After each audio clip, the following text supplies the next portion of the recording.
Hello, Bobcats. Mrs. Wallhide here, still in 5th grade math. In Chapter 8, we're looking at Lesson 5, finding the least common multiple of numbers. It is a 5th grade standard. We have to learn it in 5th grade. I'm hoping at the end of today's lesson that you'll be able to determine the least common multiple of a set of numbers. Why, Mrs. Wallhide? What is the main idea? What's the purpose? Why do we have to spend time on this? Well, you already know. It's something you have to know in 5th grade to be ready for the grades that are coming.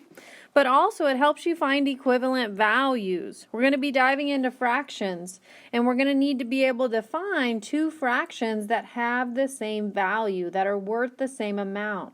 So finding the least common multiple today is going to help you when we're dealing with fractions and finding equivalent or equal values. All right, what do you already know about multiples? Well, multiples is when you are able to count by that number. So here are the multiples of 5. 5, 10, 15, 20, and I can keep going. Those are multiples of 5. What are the multiples of 10? 10, 20, 30, 40, and so on. So from my experience, I know that multiples are when you count by that number. It's a quick way for us to find that least common multiple. All right, for our first step, you can see that we're going to list those multiples. Okay, counting by those numbers helps you list them out. And then once you list the multiples, we'll move into step 2, which is finding the lowest multiple of all the numbers to see what they share. Finally, is it reasonable? Did you really find the least common multiple? So 1, list them out. Figure out what they are. Number 2, look at them and see if they share any multiples. And find the least, the smallest multiple. Make sure it's reasonable. Make sure you found the smallest one that they share. All right, math in my world. Example number 1. Tom hits golf balls at the driving range every 3 days, practices putting every 4 days, and goes golfing every 6 days. If he did all 3 activities today, in how many days will he do all 3 activities again? So there's that question mark. Remember, once you find that question mark, that means you need an answer. So we need to figure out how many days will he do all 3 activities again? Well, the first step is to list those multiples. So to find the least common multiple, I'm going to list the multiples of all 3 numbers. Well, the multiples of 3 are 3, 6, 9, 12, and I can keep going, but I'm going to wait because I think I might have one they share. If I list the multiples of 4, 4, 8, 12. I'm going to stop because I can see they already share 12. Hopefully 6 does too. 6, 12. Now I can write 18, but I'm not going to. I'm going to go ahead and stop. So step 1, list the multiples. Step 2, find the multiples they share. Well, they share 12. Right? And step 2 is find the lowest one they share. Well, that's the first one they share. So the least common multiple is 12. But remember, we're trying to answer that question. In how many days will he do all 3 activities again? It'll take him 12 days to do all those activities again. Is it reasonable? Yes, that's the first multiple that all 3 numbers share. So I know I have the right answer. Moving into guided practice, find the lowest common multiple. Notice they just use the abbreviation. Find the lowest common multiple of each set of numbers. Well, step 1, let's list the multiples. 6, 12, 18, 24. Okay, and I'm going to go ahead and stop. What are the multiples of 10? 10, 20, 30, 40. Oh, I don't have any they share. So I'm going to go back to 6 and list a few more multiples. Well, the next one's 30. Oh, I found one. Step 2, find the lowest common multiple. What is the multiple they share that they both have that's the smallest? So the lowest common multiple of 6 and 10 is 30. I know it's reasonable because if I list all the multiples, like I did here, the lowest one that they both have is 30. I get to move on. Independent practice. Find the lowest common multiple of each set of numbers. I'm going to go ahead and try number 4. So I need to list the multiples for step 1. Well, 7 times 1 is 7. 7 times 2 is 14. 7 times 3 is 21.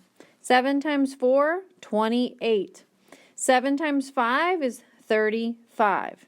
7 times 6 is 42. 7 times 8, 48. I'm going to go ahead and stop. I'm out of room. What are the multiples of 9? Well, 9 times 1, 9 times 2 is 18. 9 times 3 is 27. 9 times 4, 36. 9 times 5 is 45. 9 times 6 is 54.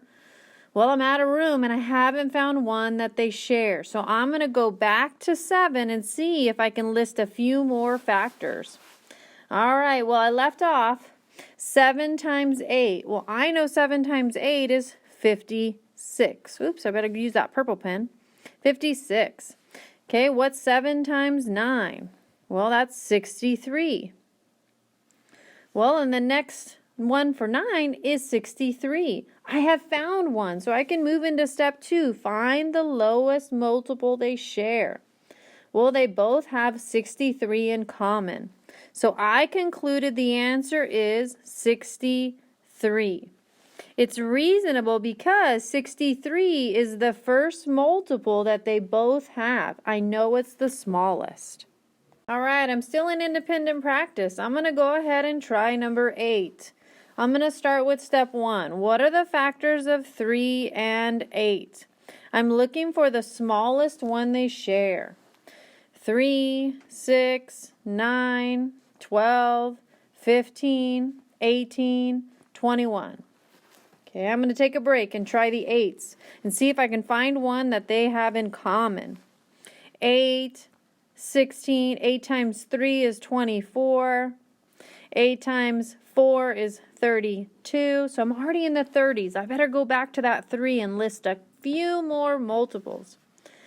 Well, 3 times 8 is 24. I found it. Step 2. Find the lowest common multiple. Is it reasonable? Well, I determined the answer is 24. It's reasonable because it's the first multiple that they share. All right, still in independent practice, but now we have 3 values. So find the lowest common multiple of each set of numbers. Well, I'm going to go ahead and try number 9. I need to list the multiples of all 3 numbers. Well, I'm going to go ahead and start with 10. 10, 20, 30, 40, 50. It doesn't matter what number you start with. Now I'm going to list the multiples of 8. Well, 8 times 1 is 8. And then it goes 16. 8 times 3 is 24. 8 times 4, 32. 8 times 5 is 40. Well, I already found one they share. Let's go ahead and see if 4 has a multiple of 40.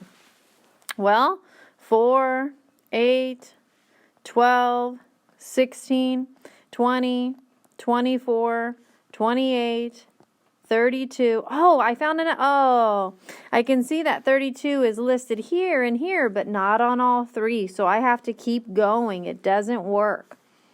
36 and then 40. So I have it. Step 2, find the lowest common multiple.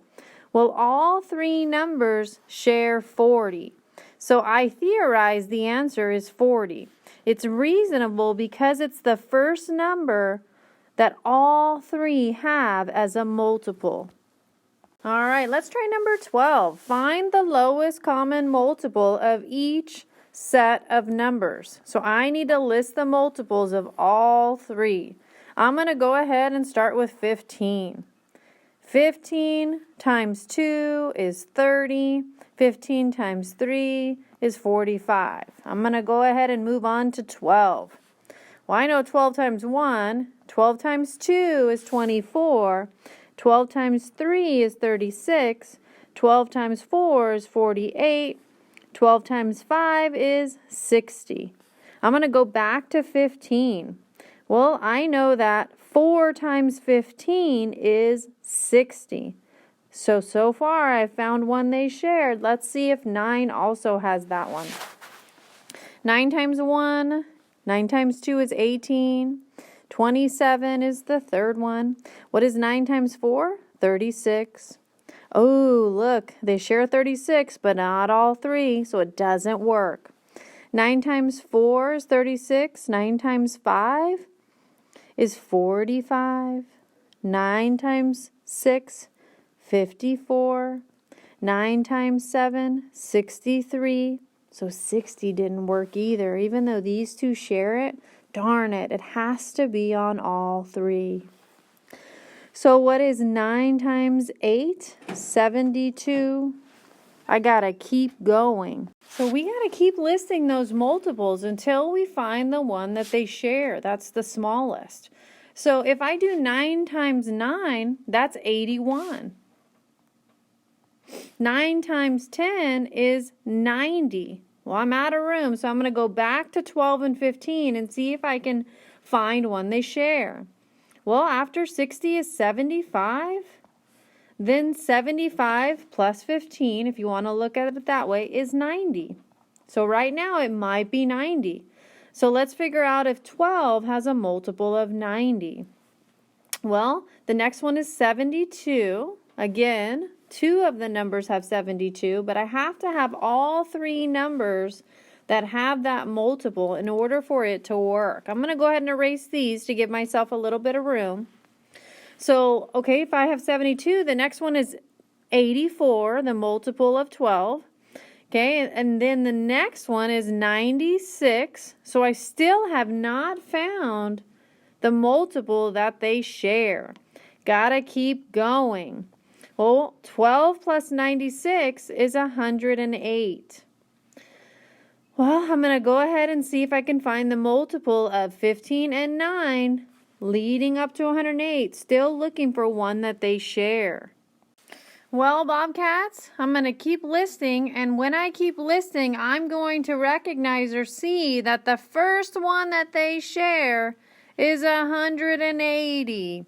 All 3 numbers, 9, 12, and 15, have a multiple of 180.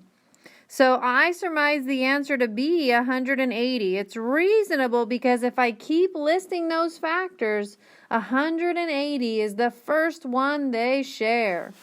So a lot of the examples we've done today were pretty quick and pretty easy. But sometimes when you're finding the lowest common multiple of a set of numbers, you have to list pretty high to find the smallest one they share. All right, let's try to dive into some problem solving. Juan goes to the bowling alley every 3 weeks. Percy goes to the bowling alley every 5 weeks. If Juan and Percy meet the first time they go bowling, how many weeks will it be before they see each other at the bowling alley again? Well, remember that strategy. There's the question mark. We're going to underline the question. How many weeks will it be before they see each other at the bowling alley again? Well, I know step 1. List the multiples. Well, I have to list the multiples of 3 and 5. 3, 6, 9, 12, 15. 5, 10, 15. Oh, I can stop. Step 2, what is the lowest common multiple? Well, they both have 15 in common, and it's the lowest one they share. So I understand the answer to be 15. I know it's reasonable because it's the smallest multiple that both numbers share. All right, it is that time, Bobcats. What did you learn today? Well, in summary, today I learned that the lowest common multiple is the number that they share that's the smallest. I also know that we're going to use lowest common multiples when we're dealing with fractions, and fractions are coming in the next few chapters. Also, I know that sometimes the multiple that they share, it comes pretty quick. And other times you have to list the multiples for a long time, like we did for those 3 numbers prior. So again, what did you learn today? Well, I learned that if you list the multiples, you will find one that they share, and that's going to help us in the future with fractions. Thank you so much for your attention. Have a great day, Bobcats.